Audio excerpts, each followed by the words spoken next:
Salinan ijazah Jokowi sudah diterima Bonatua Silalahi tanpa sensor dari KPU. Siapa yang diuntungkan, Jokowi atau kubu Roy CS? Kita tanyakan kepada relawan Jokowi Prabowo Gibran David Pajung dan pengacara Roy Suryo Abdul Ghafur Sangaji. Selamat petang, Bang David. Selamat petang, Bang Ghafur.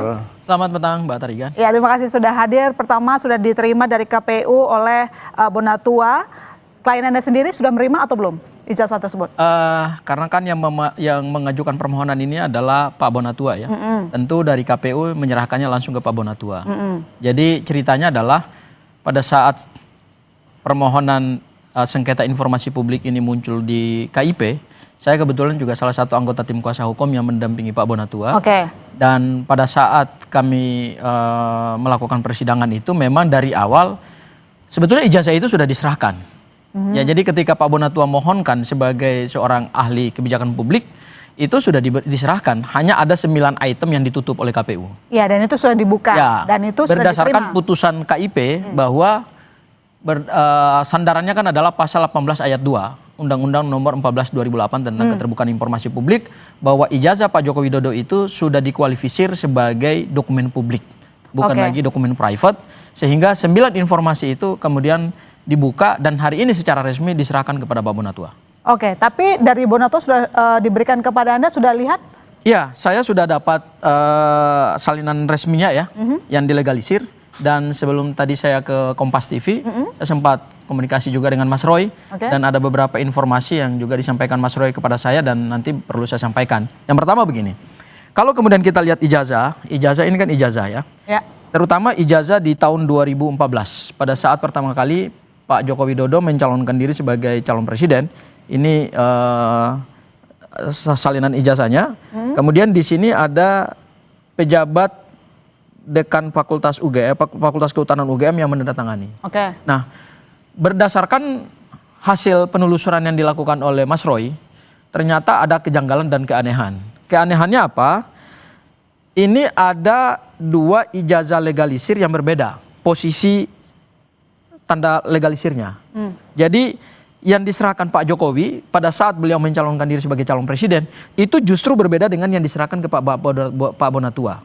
Ada indikasi bahwa ijazah ini dilegalisir 2 kali.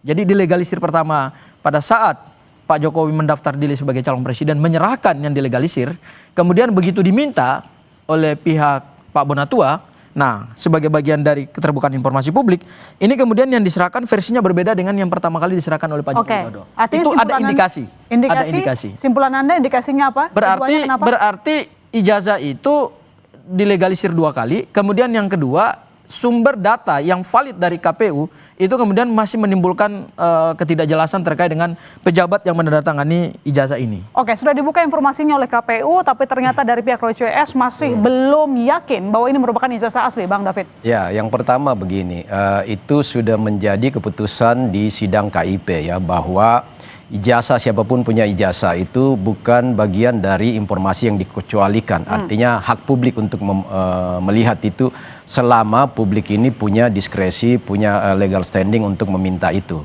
Nah, sekarang kan sudah diputuskan, oke, monggo sekarang teman-teman Roy Suryo dan CS meminta itu, Bonatua khususnya yang menggugat ke KIP ya sudah diberikan. Nah, pertanyaannya begini, apa yang dipermasalahkan dari situ? Karena yang saya mau bilang nggak ada lagi urusan Pak Jokowi soal gugatan KIP. Sekarang ini dari KPUD, KPU Pusat menyerahkan semua apa yang diminta berdasarkan perintah dari KIP ya. Nah, sekarang pertanyaannya gini, kalau dipertanyakan soal ada perbedaan legalisasi, saya bilang gini, 4 kali legalisir ijazah Pak Jokowi.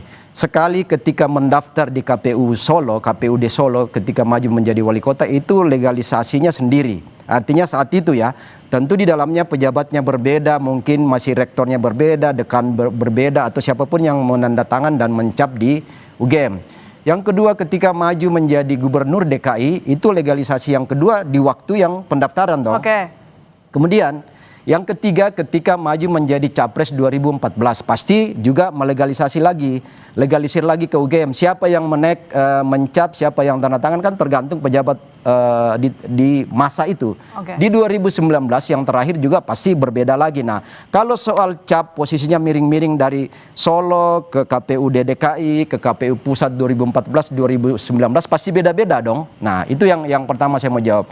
Yang berikutnya adalah ini semua tidak memberikan sesuatu apapun terhadap asli atau palsunya ijazah Pak Jokowi sebagaimana apa yang diopinikan Roy CS. Nggak ada sama sekali pengaruhnya di situ. Karena apa? Sekali lagi pembuktian itu ada dua. Satu, yang menerbitkan ijazah itu adalah UGM. Disitulah pembuktiannya bahwa ijazah ini asli atau palsu. Yang kedua, besok di persidangan yang lagi proses menuju P21 ya. Itu persidangan soal tuduhan bahwa Roy CS ini sebagai orang yang didakwa melakukan kebohongan publik, terus melakukan fitnah, melakukan manipulasi dan seterusnya. Oke, berarti masa perbedaan legalisir harusnya tidak perlu dipersoalkan. Nggak ada sama yang sekali. Perlu dipersoalkan ada perbedaan legalisir. Iya, oke, Mbak Tarigan. Jadi ada satu lagi informasi. Ini hal yang kedua adalah terkait dengan salinan ijazah yang dimohonkan di KPU Solo untuk 2005 ketika Pak Jokowi mencalonkan diri sebagai calon wali kota. Nah, berdasarkan informasi yang juga dihimpun oleh teman-teman yang meminta salinan ijazah ini, itu justru di KPU datanya nggak ada. Ya, nanti tinggal kita lihat perkembangannya gitu. Jadi di KPU sendiri, KPU Solo yang katanya 2005 itu beliau mencalonkan diri sebagai calon wali kota menggunakan ijazah yang dilegalisir oleh UGM, itu ternyata dikonfirmasi ke sana belum ada salinannya. Jadi nggak tahu juga nih salinannya ada di mana. Itu hal yang pertama dari sisi yang di Solo. Kemudian yang kedua, ini menarik, saya setuju bahwa kita berpikirnya ke depan, ya. Apakah ijazah ini punya nilai hukum apa enggak? Baik terhadap pembuktian ijazah maupun juga pembuktian terkait dengan tuduhan pencemaran, fitnah, dan pengerusakan dokumen yang sekarang sedang bergulir di Polda Metro Jaya. Nah, saya ingin menjawabnya adalah kalau dianggap ini tidak punya nilai hukum, oh itu salah, itu keliru. Ini tentu punya nilai hukum yang luar biasa. Kenapa punya nilai hukum yang luar biasa? Terutama kita mengungkap misteri ijazah Pak Joko Widodo yang awalnya ini ditutup-tutupi, yang awalnya ini dirahasiakan sedemikian rupa oleh otoritas yaitu KPU, ya. Kemudian begitu disengketakan di Komisi Informasi Publik, ini kemudian menjadi terbuka. Akhirnya kita bisa mengkonfirmasi bahwa ijazah yang kita dapatkan salinan asli, kemudian yang beredar Dian Sandi yang diteliti oleh Mas Roy, dan yang kemudian kami lihat, dan saya melihat loh, Bang David Pajo belum pernah melihat ijazah Pak Joko Widodo yang asli. Yang saya lihat pada saat gelar perkara khusus, semua bentuk fisiknya sama. Ya, artinya tinggal nanti kemudian ke depan kita buktikan apakah ijazah Pak Joko Widodo yang analognya masih ada di Polda Metro Jaya dengan salinan resmi yang kami pegang dan itu digunakan secara sah, secara hukum untuk mendapatkan jabatan publik, ini nanti bentuknya sama apa enggak? Jadi ini dari dibukanya ijazah Jokowi, salinan ini menguntungkan dari Roy CS? Ya jelas menguntungkan. Menguntungkan itu terutama pada saat kita bicara pembuktian material. Kalaupun perkara ini nanti naik, naik sampai ke tahap persidangan, ini akan menjadi alat bukti kami. Tapi kan tadi dikatakan oleh Bu Nato bahwa ini masih perlu diuji. Artinya masih akan ada uji forensik independen? Ya kami memohonkan itu kepada penyidik Polda Metro Jaya. Tapi kan sampai hari ini tidak ada jawaban resmi dari Polda Metro Jaya. Keterbukaan yang diberikan oleh KPU tidak menyelesaikan keraguan mereka terhadap ijazah Jokowi, Bang David. Sebenarnya kalau ini publik harusnya sudah cerdas di sini ya. Dengan kasus KIP ini sudah membuka ruang untuk melihat itu, lalu kemudian Bonatua bahkan pengacara Pak Roy Suryo, teman-teman ya, Sang Aji dan semua teman-teman pengacara Roy Suryo, ini membuktikan bahwa ketika statement Roy Suryo CS mengatakan ijazah Jokowi itu palsu 99,9% palsu, itu berarti kan membuktikan bahwa mereka nggak pegang bukti ketika itu. Karena apa? Sekarang baru proses mencari bukti semua, mencari penguatan data apa segala macam. Nah, kesimpulan yang dinyatakan bahwa 1 tahun lalu bahwa ijazah Pak Jokowi itu palsu dari mana? Nah sekarang kan baru mencari-cari, baru mendapatkan dari KPUD. Itu berarti statement bahwa beliau melakukan fitnah itu clear. Saya kira Bang David karena keliru. Sekarang datanya baru dipegang. Saya kira Bang David keliru bahwa proses mengumpulkan bukti di dalam hukum itu tidak bisa dibatasi pada ruang dan waktu. Bukti itu terus bergerak. Betul. Bukti itu sesuatu yang dinamis, ya kan? Bahkan suatu perkara yang sudah ingkrah pada level kasasi saja, begitu ditemukan ada bukti baru, masih bisa kok digugurkan. Artinya ingin saya katakan bahwa hak seseorang secara hukum itu mendapatkan bukti itu begitu fleksibel, diberikan ruang dan waktu, tidak dibatasi ruang dan waktu. Hukum memberikan keleluasaan kepada seseorang untuk mengumpulkan bukti sebanyak-banyaknya. Bahwa kemudian hari ini kami semakin meyakini berdasarkan penelitian Mas Roy ini ijazahnya palsu, kemudian diperkuat lagi dengan salinan resmi yang kami dapatkan, itu sesuatu yang sebetulnya secara hukum sah-sah saja. Kenapa? Karena pada saat kami belum mendapatkan salinan resmi dari KPU, kan ada keterbatasan untuk meneliti ijazah yang diunggah oleh Dian Sandi. Akhirnya terkonfirmasi bahwa wujud fisiknya sama. Karena begini, ijazah Pak Joko Widodo itu kan tidak mungkin ada dua versi. Betul. Pasti cuma satu versi. Ya. Itu kita setuju dulu. Ya, karena betul. dia satu versi, berarti antara apa yang dahulu diteliti oleh Mas Roy, berdasarkan yang diunggah oleh Dian Sandi, kemudian yang kami dapatkan salinan resminya dari KPU, kemudian kami lihat wujud fisik analognya yang ditunjukkan oleh Polda Metro Jaya, itu semua terkonfirmasi bahwa ijazah ini sama wujud fisiknya. Karena tidak mungkin ada yang kedua, tidak mungkin ada yang ketiga. Tinggal kemudian bagaimana kita mendalilkan bahwa terkait dengan proses pembuktian nanti, Mas Roy akan membuktikan bahwa ijazah ini palsu berdasarkan apa? Berdasarkan apa yang mereka temukan dalam suatu penelitian ilmiah yang sampai hari ini mereka sampaikan kepada publik melalui buku Jokowi White Papers. Termasuk nanti itu uji forensik secara independen?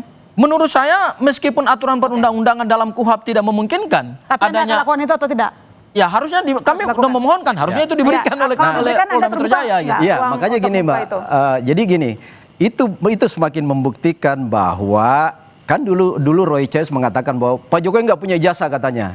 Kalaupun ada ijazahnya palsu. Nah, sekarang terbukti bahwa mulai dari KPU dari Kota Solo sampai pada KPU Pusat di Pilpres terakhir beliau itu ijazah ada kan. Nah, salah satu bukti dari ijazah itu karena ijazah asli cuma satu yang dipegang Pak Jokowi dan sekarang ada di Polda, itu kan yang resminya itu adalah fotokopi yang dilegalisasi kan. Nah, legalisasi ini sah. Yang bisa menyatakan itu sah adalah UGM. Nah, bukti yang ada di KPU sekarang yang dipegang oleh Bonatua ini adalah pembuktian secara legal, secara hukum bahwa ijazah itu sah adanya dan dicap oleh otoritas UGM. Kalau itu nggak sah, nggak mungkin UGM berani melakukan legalisasi. Ketika UGM menyampaikan itu asli, tetap saja dari pihak ya itu wajar, biasalah. Namanya orang sudah masuk pada proses sebagai tersangka dengan segala macam argumen akan dilakukan, mencari bukti-bukti di belakang dilakukan, padahal tidak punya bukti di awal kan. Makanya sekarang saya katakan bahwa kenapa Roy CS dinyatakan tersangka di penyidikan, karena memang mereka nggak punya bukti akurat ya. Bukti yang diteliti itu adalah bukti fotokopi, scan, apa segala. Sementara aslinya itu ada di lemari Pak Jokowi ketika itu ya. Nah, sekarang ini kan sudah ditahan di Polda untuk pembuktian nanti di persidangan bahwa ijazah itu pertama ada. Yang kedua akan ditanya UGM, Pak Ibu Rektor, ini ijazah Pak Jokowi yang sekarang kami pegang ini asli atau palsu?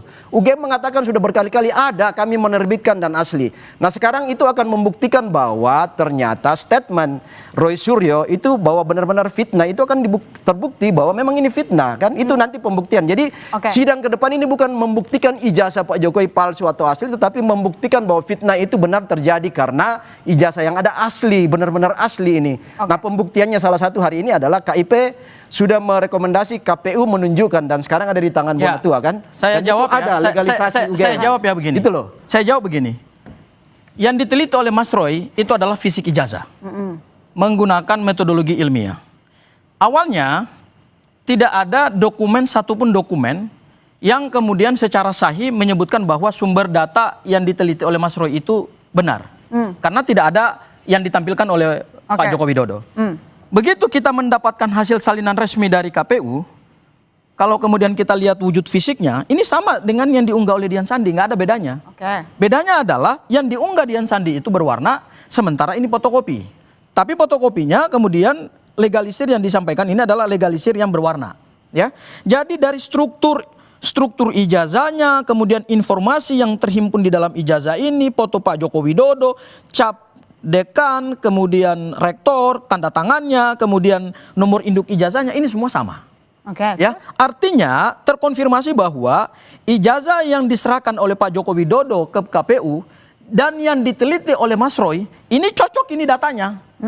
Ya, artinya cocok yang artinya? Cocok artinya yang diteliti oleh Mas Roy itu berarti sesuai dengan apa yang diserahkan resmi oleh Pak Joko Widodo. Jadi kalau teman-teman dahulu mengatakan bahwa yang diteliti Mas Roy itu sumber datanya nggak valid, nggak sesuai, karena itu tidak bisa diklaim. Tetapi begitu kita lihat wujud fisik asli yang dilegalisir ini, wujudnya sama, ya. Hanya bedanya adalah Dian Sandi berwarna, ini nggak berwarna. Yang ingin saya katakan begini, yang ingin saya katakan adalah basis penelitian Mas Roy, Bang Rismon dan Dr. Tifa, ini sumber datanya sama dengan yang diunggah oleh Dian Sandi, ya. Kemudian yang kedua, ketika datanya sama, maka kemudian hasilnya bisa diuji. Nah, proses pengujiannya ini kan sekarang sedang berjalan gitu, ya. Dan yang terakhir adalah ingin saya katakan, kalaupun UGM mengatakan bahwa Pak Joko Widodo mempunyai ijazah yang konon kata teman-teman ini asli, saya udah periksa pada saat sidang KIP, ya.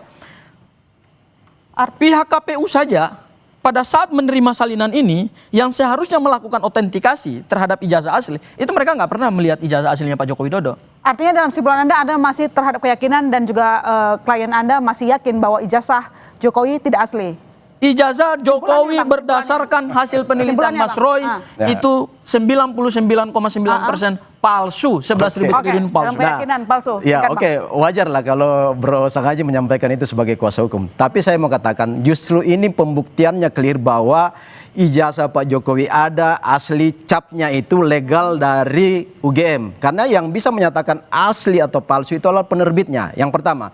Yang kedua tadi Bro Sanghaji menyinggung soal basis penelitian ilmiah. Nah, saya katakan basis penelitian ilmiah itu ada dua ya. Satu, penelitian ilmiahnya itu metodologinya apa? Apakah penelitiannya kualitatif atau kuantitatif? Nah, ini saya masuk, ini pasti kuantitatif. Karena penelitian kuantitatif itu adalah parameternya harus ada data dan fakta clear asli. Yang kedua, dia terukur. Yang ketiga, dia harus etis, beretika. Nah, ini sementara yang diteliti itu adalah fotokopi dan scan. Itu saja berdasarkan rujukan tahapan metodologi kuantitatif itu sudah salah. Kemudian hipotesanya nggak ada, langsung nuduh. Hipotesa itu dugaan awal harusnya disampaikan. Nah, kalau tadi mengatakan 99% palsu, itu bukan hipotesa, itu sudah kesimpulan penuduhan. Sehingga makanya saya katakan selalu Bro Sanghaji bahwa ada mens rea di dalam balik kasus ini karena sudah menuduh di awal sementara bukti nggak ada. Bukti baru didapat hari ini kan, sementara pembuktian juga bahwa ternyata itu asli, ada diterbitkan UGM, ada cap stempel UGM yang sah bahkan berwarna. Itu berarti nggak ada sama sekali pemalsuan di situ karena otoritasnya yang mengeluarkan. Nah, ini semakin membuktikan bahwa ijazah Jokowi itu ada, asli dan valid. Ya, kalau kita bicara penelitian, kalau kita bicara penelitian, Bang David tidak masuk, tidak memenuhi unsur penelitian ilmiah, metodologinya salah, nggak ada variabelnya. Udah, jangan diulang-ulang lagi biar ada kesempatan buat saya. Kalau nggak nanti nggak ada kesempatan buat saya bantah. Kalau kita bicara penelitian, ada dua hal yang penting dalam penelitian. Pertama adalah sumber data, kedua adalah metodologi. Kalau kita bicara sumber datanya sudah salah. Sebentar, sumber data ada dua yang diuji. Yang pertama adalah skripsi Pak Jokowi. Itu datanya adalah data primer. Sebentar dulu, karena nggak mungkin orang mendapatkan ijazah tanpa menulis skripsi. Saya sarjana. Bang David juga sarjana. UGM sudah nyatakan ada kan? Nah, sebentar dulu, jangan potong-potong dulu. Anda potong-potong terus. Gimana saya mau menjelaskan? Anda dari tadi saya kasih Anda waktu. Iya, saya nggak pernah potong Anda loh. Baik. Ya, ada dua. Yang pertama adalah primary evidence berupa skripsi. Skripsi itu adalah mereka dapatkan langsung dari UGM, mereka teliti dan itu tidak sesuai dengan zaman di mana skripsi itu dibuat. Dan yang kedua adalah data sekunder. Nah, ini kan datanya data sekunder. Ternyata data sekunder yang diteliti oleh Mas Roy kemudian didapatkan oleh Bang Bonatua, ini cocok ini datanya. Nah, kemudian yang kedua metodologi. Yang kedua metodologi. Metodologi mereka bisa terima kasih telah bergabung. Dipertanggungjawabkan. Jokowi itu ada dan asli. Itu aja poinnya sebenarnya. Ijazahnya berdasarkan kembali rencana relokasi terhadap warga yang terdampak pergerakan tanah di Tegal, Jawa Tengah sedang dipersiapkan. Kami segera kembali.